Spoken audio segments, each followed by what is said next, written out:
پاکستان تحریک انصاف نے 24 نومبر کو ہونے والے احتجاج کی تیاریاں تیز کر دی ہیں، جبکہ اسلام آباد میں داخلے کے لیے پارٹی کی حکمت عملی بھی سامنے آ گئی ہے۔ دوسری جانب قانون نافذ کرنے والے ادارے بھی متحرک ہو گئے ہیں اور پارٹی رہنماؤں اور کارکنوں کے خلاف کریک ڈاؤن کا آغاز کرتے ہوئے اہم رہنماؤں اور کارکنوں کو گرفتار کر لیا ہے۔ سلمان اکرم راجہ نے بھی خدشہ ظاہر کیا ہے کہ شاید آج رات انہیں اغوا کر لیا جائے۔ نجی ٹی وی کی رپورٹ کے مطابق تحریک انصاف نے 24 نومبر کو احتجاج کے اعلان کے بعد اسلام آباد میں داخل ہونے کی حکمت عملی طے کر لی ہے، جس کے مطابق 24 نومبر کو اسلام آباد پر چاروں اطراف سے دھاوا بولا جائے گا۔ نجی ٹی وی کی رپورٹ میں ذرائع کے حوالے سے بتایا گیا کہ پی ٹی آئی کی قیادت نے فیصلہ کیا ہے وہ ہر صورت اسلام آباد پہنچیں گے۔ اس حوالے سے اسلام آباد اور راولپنڈی ریجن کی پارٹی قیادت کو اہم ذمہ داریاں بھی سونپ دی گئی ہے۔ رپورٹ میں کہا گیا کہ پی ٹی آئی نے تمام صوبوں کے قافلوں کو اسلام آباد میں داخل ہونے کے لیے الگ الگ راستے اپنانے کا ٹاسک دیا ہے۔ اسلام آباد میں قیام کے لیے جگہ کا تعین بعد میں کیا جائے گا، تاہم کور کمیٹی کے ارکان نے ڈی چوک میں قیام کی تجویز دی ہے۔ پارٹی قیادت نے کارکنوں کو کہا ہے کہ ذہن نشین کر لیا جائے احتجاج غیر معینہ مدت کے لیے ہوگا۔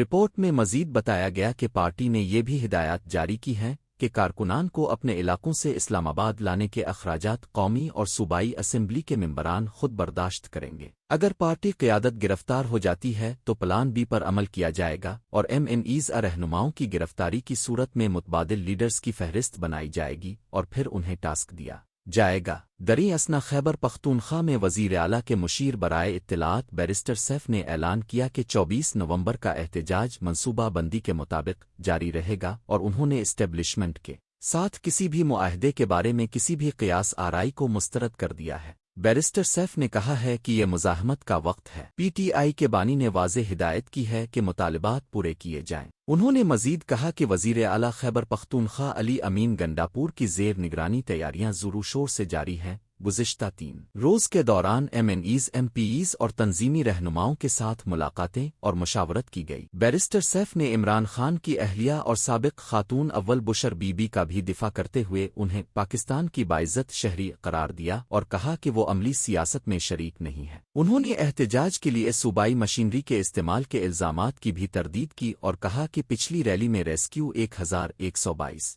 کی گاڑیاں شامل کرنے کی وجہ وزیر اعلیٰ کی شرکت تھی۔ دوسری جانب ہفتہ اور اتوار کی درمیانی شب قانون نافذ کرنے والے اداروں کی جانب سے راولپنڈی، اسلام آباد اور لاہور میں متعدد چھاپے مارے گئے، جس کے نتیجے میں پی ٹی آئی کے متعدد ارکان کو حراست میں بھی لیا گیا ہے۔ رپورٹ کے مطابق پولیس کے چھاپوں کی سی سی ٹی وی فوٹیج سامنے آئی ہے، جس میں پولیس اہلکاروں کو پی ٹی آئی رہنماؤں کی رہائش گاہوں پر چھاپے مارتے ہوئے دکھایا گیا ہے۔ این اے 48 راولپنڈی میں پی ٹی آئی کے سیکریٹری جنرل راجہ غضنفر کو گرفتار کر لیا گیا، جبکہ مرکزی رہنما شعیب شاہین کی رہائش گاہ پر بھی چھاپا مارا گیا ہے۔ لاہور میں پولیس کی بھاری نفری نے میاں محمود الرشید کے گھر پر چھاپا مارا ہے۔ ان کے بیٹے ڈاکٹر حسن کے مطابق میاں محمود الرشید گزشتہ 18 ماہ سے جیل میں ہیں، لیکن اس کے باوجود پولیس ان کے گھر پر چھاپے مار رہی ہے۔ انہوں نے بتایا کہ گھر پر صرف میری والدہ ہیں، جبکہ میں خیبر پختونخوا میں ہوں۔